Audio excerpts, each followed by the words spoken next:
Hello and welcome to Aspen Talks Health. I'm Dr. Nicola Siso, and today I'm joined with Eliza Rose Kane.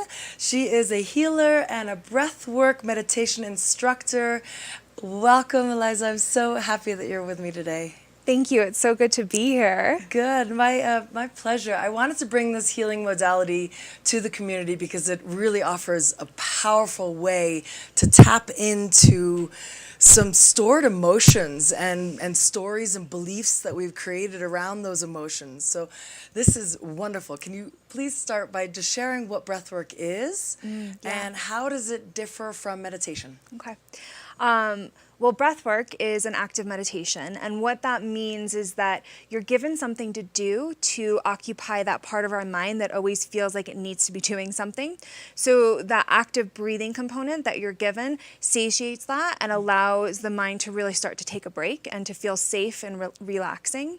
The other piece about breathwork meditation is very similar to what you just tapped into, is that breathwork is different than other meditation because it pulls you into the body. And when it pulls you down into the body, because that first breath is taken into the lower belly, that's when you start to tap into any trapped emotions or any past trauma or anything that you're really ready to let go of. And with the breath, you're then able to move it out of your body and really find freedom. So you're working with not only the mind, but also with the body, the nervous system, and the endocrine system. Interesting. Okay, talk to us about the endocrine system. How is it helping?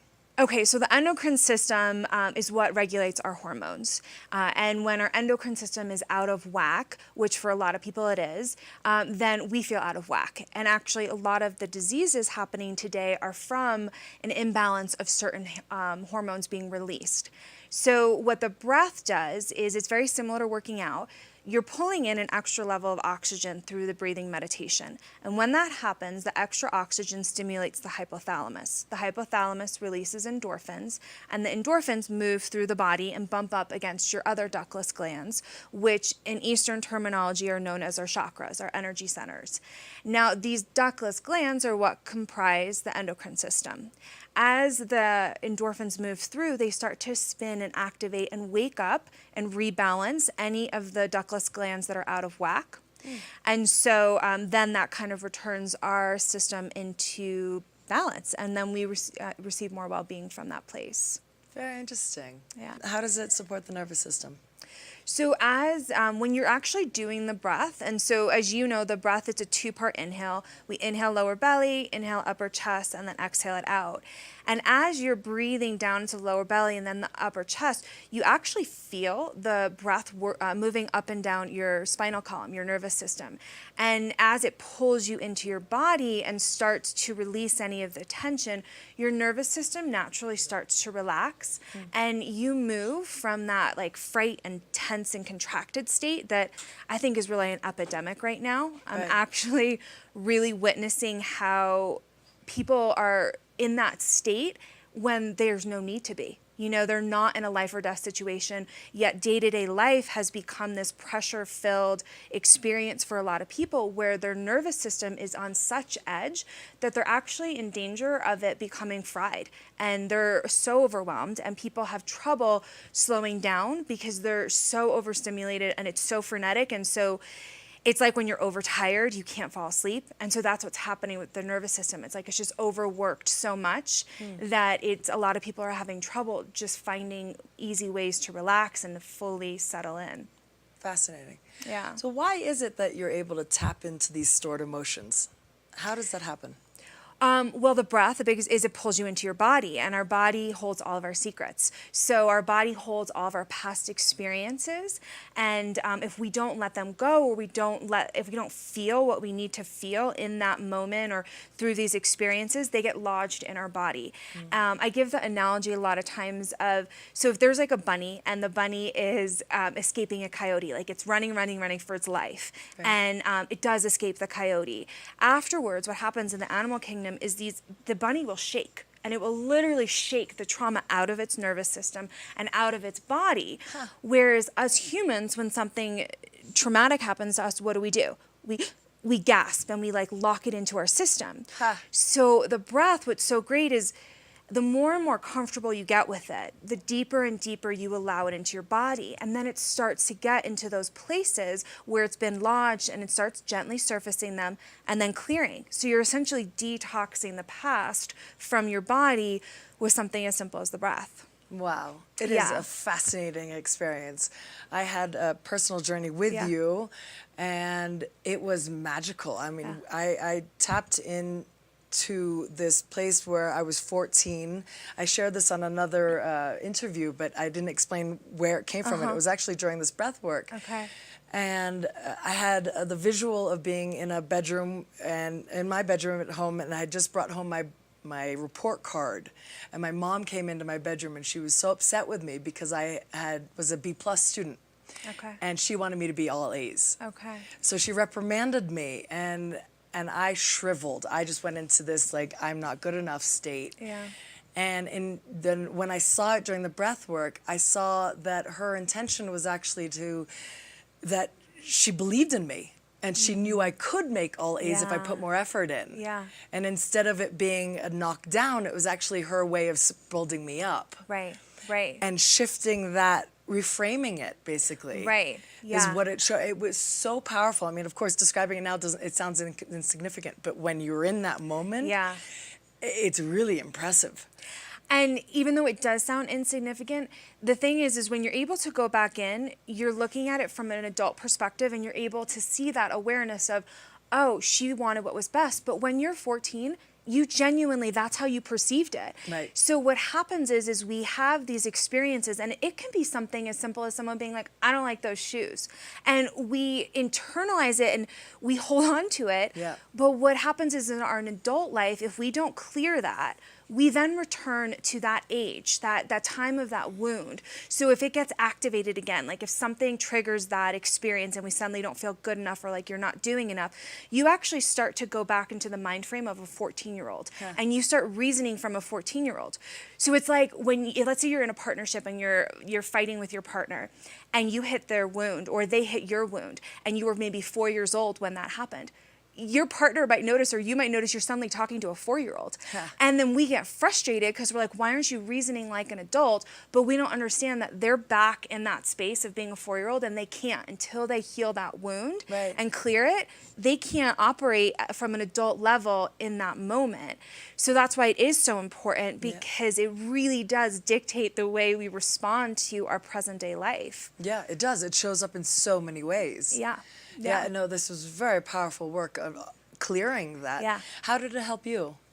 Well, I didn't realize, but I was living in so much fear. And I was caught up in this whole rat race of I can't slow down, I'm never doing enough, go, go, go, like survival mode, and also being completely disenchanted with life then. I was like, what is the point of this? I was like, why am I here? This is not fun. Is this like the way that my whole life is going to be? Then I don't want this. And so I was seeking more.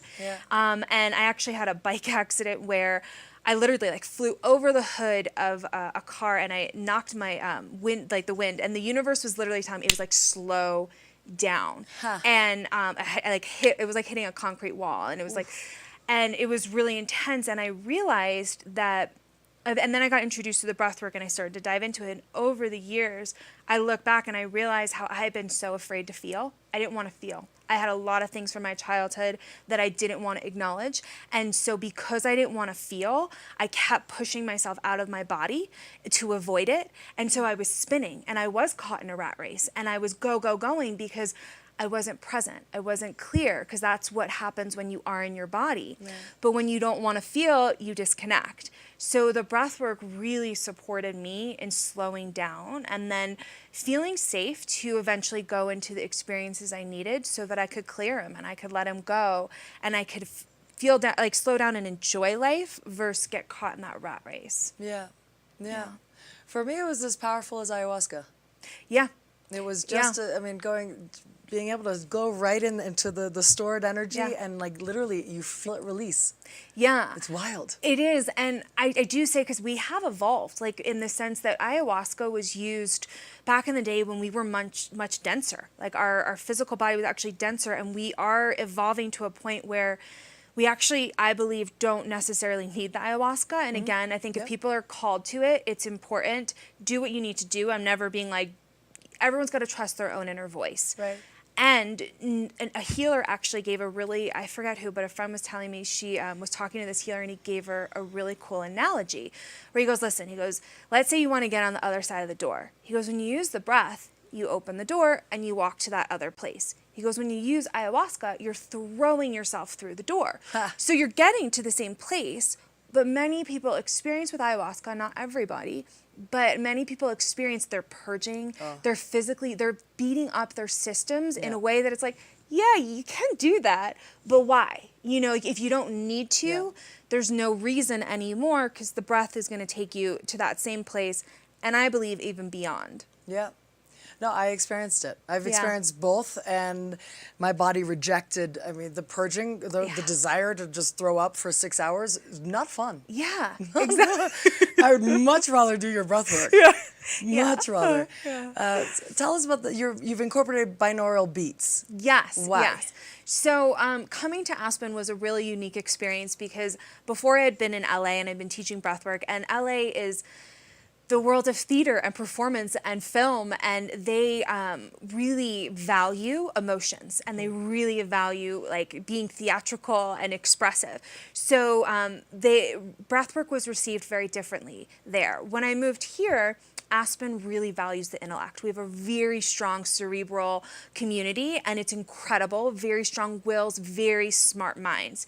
But there was a challenge of really getting them to drop into their bodies and be a little bit more expressive with the breath. There was a little bit of resistance. And the binaural beats synchronistically came in, and it kind of, when it came forward, I was like, you know, let me try this. This is going to be something cool. And I found, because the binaural beats are designed to balance the brain. They're a component where you use headphones and a different frequency goes into each ear, which is why you need to use the headphones. And the variance in the frequency has different effects on the brain waves and helps them relax. So when I used that in combination with the breath work, these really strong minds were able to actually find that relaxation and to let go. They just needed a little bit more support in letting go. And what's cool is that I'm noticing is that with where the world is going, all of us are having more and more trouble letting the mind slow down because we're just all more and more overstimulated. Right. There's so much information coming on and our minds are so engaged right now that to slow down is becoming harder and harder. So it felt very serendipitous and special that the binaural beats came in, and then I started weaving them underneath my regular songs, and so now I'm creating these really unique playlists that are very different because at first I was just playing them in the beginning, the middle, and the end. And then I started to, under certain songs, very subtly, putting the binaural beats underneath. And when that happens, it's like the mind gently gets so overstimulated that it just gives up. It tricks the mind into just giving up, and it's like, I can't figure this out, and it lets go. And so it's been really cool to kind of have Aspen as a laboratory, and I've been doing it over at the Aspen Chapel, and that's been like my little petri dish, and I'm, experimenting, and it's been really fun, and it's really becoming really successful with that. I found it very effective. Yeah. Because you tune out that you're in a room full of people. Yeah. And then you really can just go into focusing on the breath because it's quite structured, so that you have something to focus on. Right. That takes you out of your head. Yeah. And I'm happy actually you said that with the headphones, how it kind of brings you inward, because another thing I really noticed is that because we're so engaged all the time, even on our phones, we're constantly stimulated. I really believe so many people in our soul, we're just craving that space. Yeah. We're craving that permission to just like be us, to just have this little container around to go in and to explore us without all of this stimulation coming at us. And the headphones, they did that. And so it was weird at first to really have people going in versus being more out in the experience. But I'm feeling that that's what people are really craving right now. Yeah. Yeah. You also then weren't worried about it, if you're crying or if you're making funny sounds or if anything's happening. Yeah. You mentioned the well-being of the mind. Yes. Can you tap on how this breathwork helps that? Definitely. So as I mentioned, breath work, having the breathing pattern supports the mind in feeling comfortable, having something to do. And the extra oxygen is working a lot with the mind and the open mouth. So breathing through the open mouth throws the mind off. The mind is very comfortable breathing through the nose, so it can stay engaged that way. Whereas when it breathes through the open mouth, that's another technique that is throwing the mind off. And the reason why this is really important is that the mind's like a computer. And when we are trying to process our emotions through our mind, we're actually stressing our mind and asking it to do something that it's not meant to do. Our body is meant to process our emotions. So the breath work helps takes away one of those unnecessary jobs of the mind and return it to the body.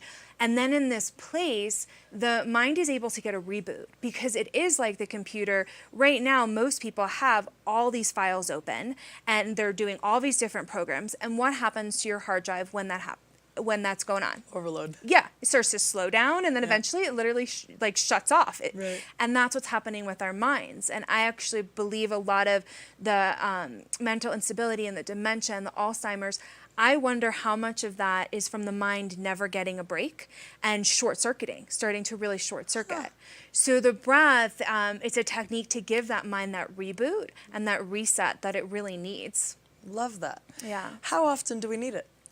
I mean, for me, it became my daily practice, because you will see results in as little as 7 minutes. It will start to really work with your nervous system. And I did that because I'm such a sensitive person, so I feel a lot. The breath work is so clearing and cleansing. So a huge part for me and why it was so important to do it daily was that I needed to come back into a sense of myself and get clear what's mine and what's not mine. Yeah. Because when you're feeling the pain of the world and you're feeling everything going on with people around you, it's exhausting. Yeah. And I was literally just exhausted and burnt out. So using the breath, to me, it was just so nourishing. And it was like, oh, like I'm back. Like it's just me. I can handle me. Yeah. Whereas I couldn't handle like the pain of the world. Right. I could handle me. So I did it daily, but I find if you do it once a week, and also knowing it's a progression. I mean, I didn't start it daily until a year after I'd been introduced to it. So it is a very interesting practice for people. They try it. It's unique. It's different. They might feel a little awkward around it. So it's very natural for it to take a little while for people to really start to get into it. So if you're not getting into it right away and like, I need this to be my daily practice, that's actually really normal. It takes people a little bit of time to kind of ease in. Yeah. Why do you advocate doing it on the full moon? The full moon is an amazing time for letting go.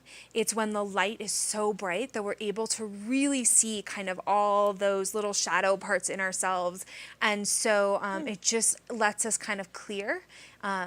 So energetically, it's a great time for just releasing. Nice. Yeah. I never understood that. Yeah. I never knew why. You have something coming up on November 7th. What was that? Yeah, so I'm going to be launching this Patreon site. And what that is a membership platform where I'm going to be sharing with people these special playlists that I talked about, where they'll be able to access them online to breathe on their own, where they'll get the binaural beats woven under the traditional music. And there's also going to be a chance for them to do online classes. I find that just having accountability and a little bit of structure helps people show up a little bit more, especially in the beginning. And that with any practice, you need to show up to get results. You need to practice it for it to really experience the benefits. Yeah, you're absolutely right. So Yeah. how can people find out about that? If they go to my website, elizarosekane.com, Okay. then there'll be information on that. And if they sign up on my email list, I'll be sending out the launch on that. Okay, well, Yeah. make sure to put that link up on aspentalkshealth.com. Under this interview, you'll be able to find all those links. Is there anything else that you want to share? Any messages for the community that... Well, I just feel like right now we're in a very heightened state where a lot of people are facing a lot of triggers, like a lot of their past wounds and traumas. I think what's going on in the world collectively is surfaced a lot for people. So I just really encourage people to slow down, be a little bit more gentle with themselves, and that to know that the breath really is always there to help nourish and support them and soothe them so they can just feel a little bit safer and more open in this time versus defensive and guarded, because we're all in this together. You know, I'm like team humanity. Like that's what it's I all love it. about. So yeah. It's beautiful. You do such great work, and this valley really appreciates you. I know for sure. Thank you so much for having me. It was so great to connect with you further on this. Good. I look forward to you providing many more sessions, and you also offer privates. People should know that as well. Yeah. So often, every full moon for sure at Aspen Chapter. Except the next two are during the holidays, so they're not going to be full moon. The dates are it's going to be November 20th and then December 13th. Okay. So won't be full moons. And yes, starting next year. Right. Then I'll go back to the full moon. And privates are great if you really want to dive into specifically what's going on with you. The group energy is so fun because you lift each other up. Right. But you're not going to get focused attention on what's particular is happening. So that's where the one-on-ones are really great, where you have that time to dive into you specifically. Yeah. Does everyone experience the journey, the kind of journey that I had with it, or is it sometimes just a peaceful experience? It varies. It's always different for people, and I find it really depends on where the person's at. You're super open. You've done a lot of work. So the breath work, it honors that. It shows up and meets you where you're at. Other people, if this is the first time that they're ever doing a sort of meditation practice, it's gonna take a few times for them to even get comfortable, relaxing enough to start to have experiences.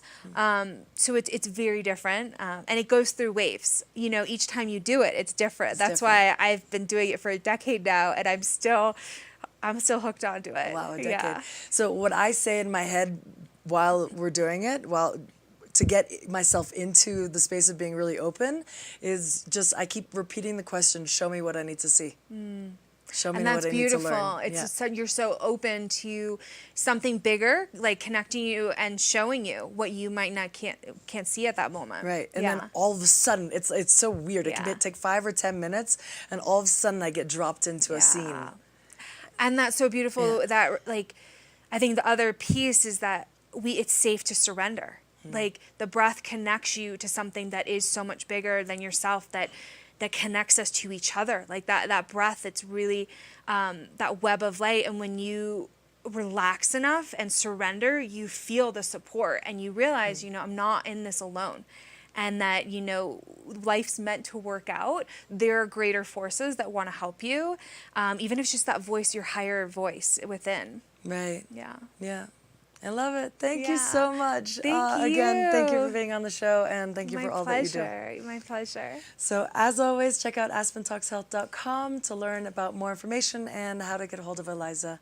And get on her subscription so that you're notified of the next events. And she has wonderful wisdom that she shares. Awesome. Thanks so much for tuning in.